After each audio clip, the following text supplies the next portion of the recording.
بڑے اداروں کے ملازمین کی تنخواہیں بینکوں سے آ رہی ہے، اگر توجہ نہ کریں تو سود سے بچنا بڑا مشکل ہے۔ اللہ ہم سب کی حفاظت فرمائے۔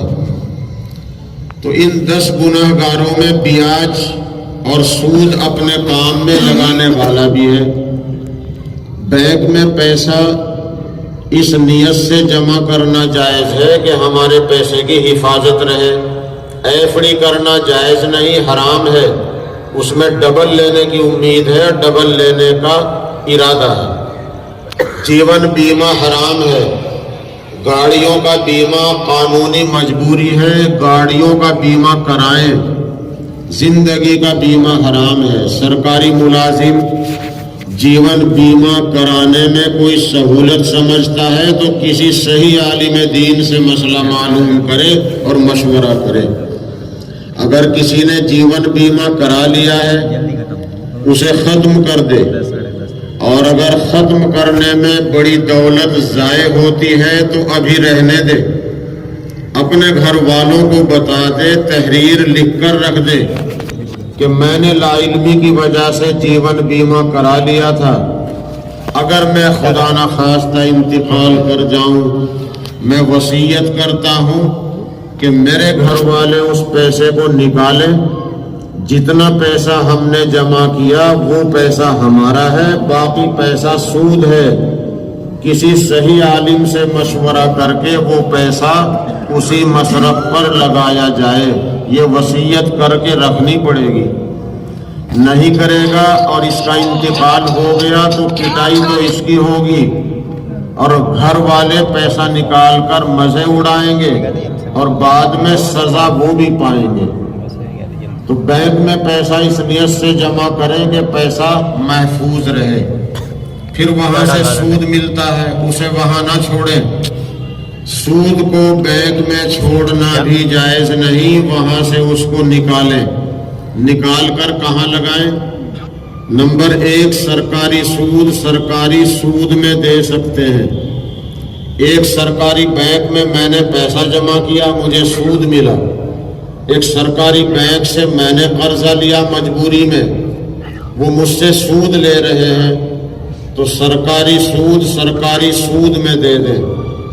اگر کسی دوسرے بھائی کے ذمے سرکار کا سود ہے تو اس کے بھی سود میں دے سکتے ہیں، یا انکم ٹیکس میں دے دیں، یا سیل ٹیکس میں دے دیں، یا کسٹم میں دے دیں، جی ایس ٹی میں دے دیں۔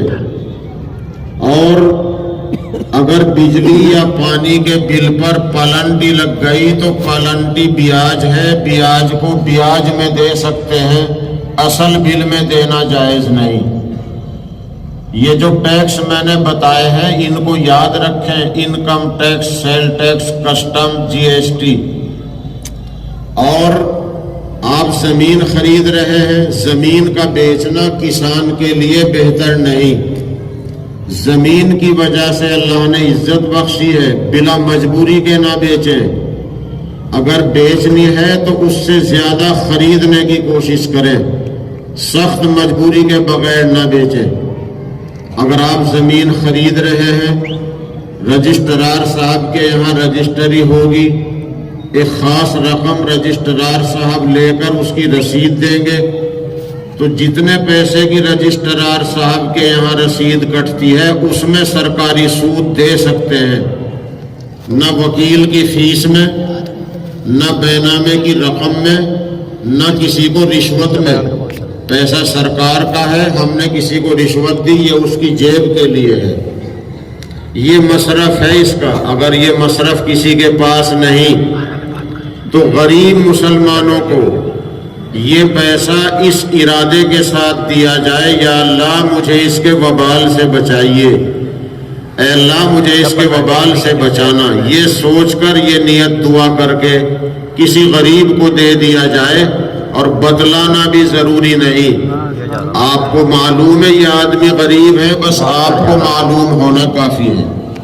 کوئی غریب بچی، یتیم بچی، غریب کی بچی شادی اس کی ہو رہی ہے، اس میں آپ سامان بھی دے سکتے ہیں، نقد بھی دے سکتے ہیں۔ یہ سود کے مصارف ہیں، سود سے اپنے سود کو اپنے کام میں لگانے سے بچنا ضروری ہے۔ تو جبرائیل نے یہ 10 گناہگار بتائے، ان کی بخشش شب برات میں بھی نہیں ہوگی جب تک سچی توبہ نہ کر لیں۔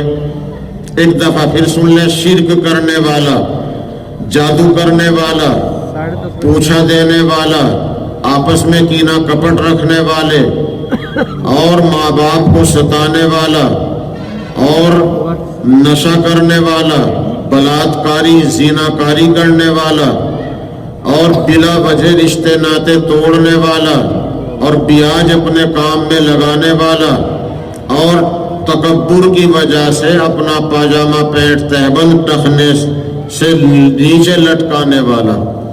یہ ہے شب برات کی حقیقت۔ محمد الرسول اللہ صلی اللہ علیہ وسلم نے فرمایا کہ آج مجھے جبرائیل نے آ کے جگایا کہ آج کی رات بڑی رحمتوں برکتوں کی رات ہے۔ آپ صلی اللہ علیہ وسلم قبرستان گئے، دعا کی، لیکن اعلان کے بغیر گئے، صرف زندگی میں ایک مرتبہ گئے، اس لیے جائز تو ہے، مگر کسی سونے والے کو جگانا جائز نہیں۔ اپنے عمل سے دوسروں کو پریشان کرنا ناجائز ہے۔ نبی اکرم صلی اللہ علیہ وسلم نے نہ حلوے کے متعلق بتایا، نہ پٹاخے کا کوئی ثبوت حدیث میں ہے، بلکہ پٹاخہ شادی میں ہو یا شب برات میں ہو، پیسے میں آگ لگانا ہے، پیسے کو برباد کرنا ہے، فضول خرچی ہے، اور فضول خرچی کرنے والا قرآن میں شیطان کا بھائی بتایا گیا ہے۔ اس لیے پٹاخہ کسی بھی موقع پر چلانا جائز نہیں، حرام ہے۔ یہ پٹاخے چلانے کی رسم اور حلوے کی رسم کہاں سے آئی؟ بعض لوگوں نے سیدھے سادے مسلمانوں کو یہ کہہ کر بہکایا کہ رسول پاک صلی اللہ علیہ وسلم کا دانت احد کی لڑائی میں شہید ہو گیا تھا، ایک دشمن نے ایک لوہے کا خود مارا تھا، آپ کا مبارک چہرہ زخمی ہوا، دانت شہید ہو گیا، آپ نے حریرہ کھایا تھا، لوگوں تم سنت سمجھ کر حلوہ پکاؤ اور فاتحہ ہم سے دلواؤ۔ ان لوگوں نے سنت بتا کر ہم لوگوں سے حلوہ پکوا دیا۔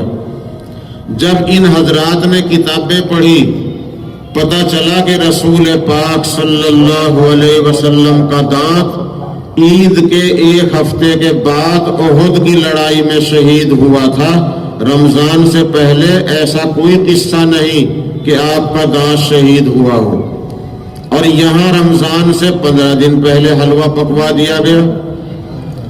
اصل بات یہ ہے کہ یہ ہمارا کوئی تہوار نہیں، سنیوں کا یہ کوئی تہوار نہیں، ہمارے سنیوں کے لیے یہ عبادت کی، رحمتوں کی، برکتوں کی رات ہے۔ یہ تہوار شیعہ حضرات کا ہے۔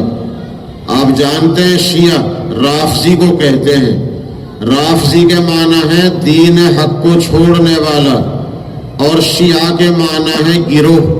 وہ اپنے کو کہتے ہیں حضرت حسین کا گروہ، حضرت علی کا گروہ، حالانکہ وہ غلط ہے۔ جیسے وہابیوں نے انگریزی عدالت میں درخواست دے کر اپنا نام چینج کرا لیا، انہوں نے انگریز کی عدالت میں درخواست دی کہ لوگ ہمیں وہابی کہتے ہیں، یہ وہابی ہمیں گالی سی لگتا ہے، ہمارا نام بدلا جائے، تو انگریز حاکم نے ان کو اہل حدیث کا نام دیا۔ اہل حدیث ایک دو حدیثوں پر عمل کرنے سے نہیں بنتا، اہل حدیث تو اصل میں حنفی لوگ ہیں جو ساری حدیثوں کے مجموعے پر عمل کرتے ہیں، تفصیل کا موقع نہیں، حنفی ساری حدیثوں پر عمل کرتا ہے۔ اور یہ پیر فاصلہ کر کے کھڑے ہو گئے، ہاتھ سینے پہ باندھ لیے، اور اتحیات میں انگلی یوں کرتے رہے، رفع یدین کر لیا، بس 4 حدیثوں پہ عمل کرنے سے کہنے لگے ہم اہل حدیث ہیں۔ ایک حدیث کا تو پتہ ہے کہ رسول پاک صلی اللہ علیہ وسلم نے پہلے ایسا کیا ہے، شروع میں کیا، رکوع میں جانے سے پہلے کیا، رکوع سے اٹھ کر کیا، سجدے سے اٹھ کر کیا، لیکن یہ حدیث معلوم نہیں کہ آپ نے اس عمل کو چھوڑ دیا تھا اور بعد میں آپ نے یہ اختیار کیا تھا کہ نماز کے شروع میں کرتے تھے اور تیسری رکعت میں وتر کی نماز میں کرتے تھے، عید بقرعید میں کرتے تھے۔ اور جو لوگ بار بار ایسا کرتے ہیں ان سے یوں فرمایا تھا کہ تم گھوڑے کی پونچھ کی طرح ہاتھ کیوں کرتے رہتے ہو، چین سے کھڑے رہا کرو، سکون سے کھڑے رہا کرو۔ اس حدیث کو نہیں جانتے تو ایک دو حدیث پر عمل کرنے سے اہل حدیث نہیں بنتا۔ تو شیعہ لوگوں نے اپنا نام رکھ لیا شیعان علی، حضرت علی کا گروہ۔ یہ شیعہ ایک الگ مذہب ہے، جیسے دنیا میں بہت سے مذہب ہیں، شیعہ بھی ایک مذہب ہے۔ قرآن کے بارے میں عقیدہ یہ ہے کہ اصلی قرآن جو دیوبندی بریلوی پڑھتا ہے یہ اللہ کی اصلی کتاب نہیں، اصلی قرآن 12ویں امام لے کے غار میں چھپ گئے۔ اذان پڑھنے کا طریقہ الگ ہے، اذان کے الفاظ آپ کی اذان سے تقریباً ڈبل ہیں، تقریباً 1.5 گنا ہیں۔ اللہ اکبر 4 دفعہ ہے، 4 سانس میں ہے۔ اشہد ان من المؤمنین امام المتقین علی ولی اللہ وصی رسول اللہ و خلیفۃ بلا فصل، یہ بھی اذان میں ہے۔ حی علی خیر العمل، یہ بھی اذان میں ہے۔ الصلاۃ خیر من النوم، فجر کی اذان میں نہیں۔ اللہ اکبر اخیر میں 2 دفعہ ہے، 2 سانس میں ہے۔ لا الہ الا اللہ 2 مرتبہ ہے۔ اذان 5 مرتبہ نہیں، بریلوی دیوبندیوں کی اذان سنت کے مطابق 5 دفعہ ہے۔ وہابیوں رافضیوں کی اذان 3 مرتبہ ہے، ظہر میں، مغرب میں اور فجر میں۔ عصر کی نماز کو ظہر میں پڑھ لیتے ہیں، عشاء کی نماز کو مغرب میں پڑھ لیتے ہیں اور فجر کو الگ پڑھتے ہیں۔ جماعت ان کے یہاں نہیں، سجدہ ٹھیکرے پہ کرتے ہیں، ہاتھ چھوڑ کے پڑھتے ہیں اور وضو میں پہلے پیر دھوتے ہیں اور روزے میں افطاری آپ کے بعد کرتے ہیں، سحری کی بندش آپ سے پہلے کرتے ہیں۔ غرض یہ ہے کہ مستقل وہ الگ مذہب ہے۔ اسی لیے مولانا احمد رضا خان صاحب بریلوی نے لکھا ہے کہ اہل سنت کا رافضیت سے کوئی واسطہ نہیں۔ یہ شب برات ان کا تہوار ہے، ہمارا تہوار نہیں، ہمارے لیے تو عبادت کی رات ہے۔ اور دیکھو صرف جاگنے کی رات نہیں، جاگنا مقصد نہیں کہ یہاں چوراہے پر کھڑے ہیں، وہاں کھڑے ہیں، باتیں کر رہے ہیں، گیس سلنڈر چل رہا، چائے پک رہی ہے، اور بڑے شہروں میں لڑکے ہڑدنگ مچا رہے ہیں، ایک پہیے پر موٹر سائیکل چلا رہے ہیں، ہڑدنگ۔ یہ ہڑدنگ شریعت کو پسند نہیں، مائک میں اکو لگانا شریعت کو پسند نہیں، اور موٹر سائیکل کا سلنسر نکالنا اللہ کو پسند نہیں، ہڑدنگ ہے۔ اسی طرح شب برات میں ہڑدنگ مچاتے ہیں، یہ مقصد نہیں۔ مقصد یہ ہے کہ عبادت کر لو، ساری رات عبادت کر لو تو بہتر، اگر تھوڑی دیر عبادت کرو پھر نیند آ گئی تو سو جاؤ۔ سونے والا خرافات کرنے والے سے بہتر ہے، کیونکہ سونے والا کوئی گناہ نہیں کرتا، وہ تو سو رہا ہے۔ تو ہڑدنگ مچانے والوں سے، واہیات میں اور باتوں میں رات گزارنے والوں سے بہتر سونے والا ہے، اس کی نیند پوری ہو رہی ہے۔ اس لیے جتنی دیر ہو بشاشت سے بس عبادت کرو، تسبیح پڑھو، دعا کرو، نفلیں پڑھو، قرآن پڑھو، دعا مانگو، اور کسی کو پریشان کیے بغیر قبرستان بھی چلے جاؤ، لیکن وہ ضروری نہیں، جائز ہے۔ یہ ان کا تہوار کس طرح ہے؟ ہمارے تو 4 امام ہیں، وہابیوں کے تو امام یہ چاروں نہیں، ان کے تو امام ان کے علاوہ ہیں، وہ بھی امام کو مانتے ہیں، تقلید کرتے ہیں، مگر 4 اماموں کی نہیں کرتے۔ ہمارے سنیوں کے 4 امام، رافضیوں کے 12 امام، اور 12ویں امام فرضی ہیں۔